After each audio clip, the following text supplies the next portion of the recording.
Hello and welcome back to another episode of The Mortgage Musketeer, where today I'm going to be talking about interest rates and why you shouldn't be panicking.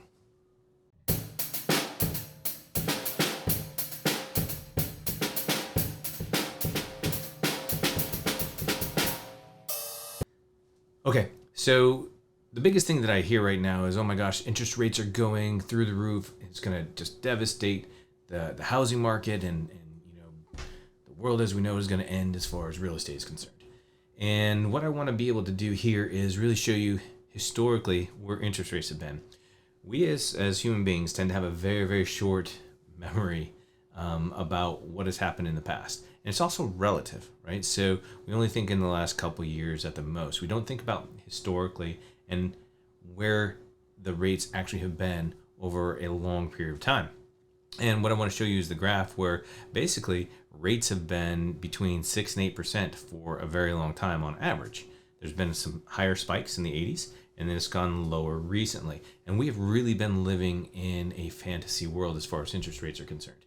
And most of it has to do with economic impacts and then followed by the pandemic. And that's put us in a very unrealistic place. So let's take a look at history and figure out where are rates, and it's going to be okay. All right, so what this graph here is showing you is where rates have been over basically the past 30 years. And yes, there has been a steady decline, but a lot of it has been impacted by economic events. And let's talk about those a little bit.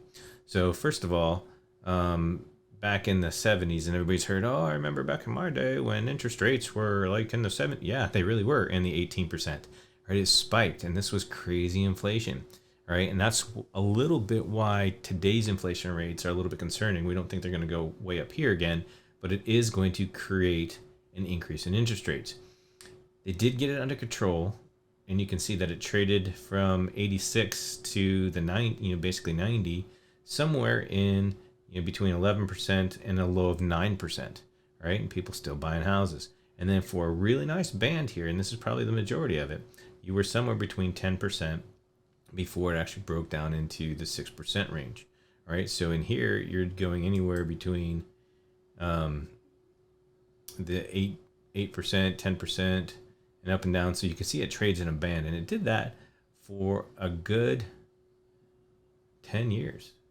Okay, and that's typically what ends up happening. And then what we have here is from 2001, then it actually finally dropped into the 6% range, and then down in the 5s, and kind of walked in a band up until the mortgage crisis, at which point interest rates went down again, using mortgage rates as a leverage to try and help the economy recover. Then it went back up into the 4% range. But this is our memory, and this is what we're thinking. Oh my gosh, rates should be this low, but 6 to 8% is not the end of the world either. Is it where we want to be, or is it as good as what we've been seeing? No. But people are still going to buy houses because people have to buy houses, because that is how the economy will work, and that is the American dream of home ownership.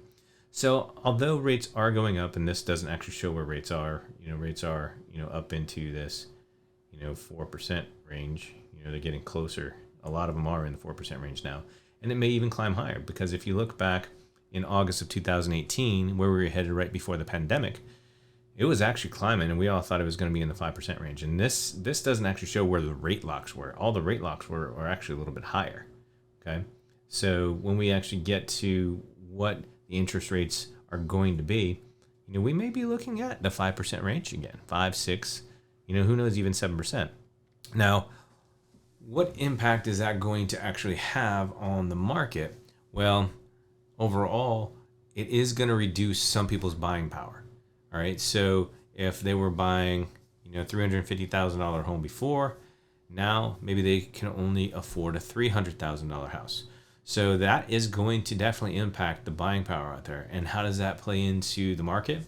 Well, if demand is still high, the cost of building a home is still high, it actually could potentially price out portions of America. How much, we don't know. But the thing to be thinking about is no reason to panic. It has happened before, it will happen again, and we're going to be okay. So what you need to think about is actually staying focused, understanding that the market will go up and down, just like gas prices, and we're going to be okay. All right, so until next time, It's all for one and one for all.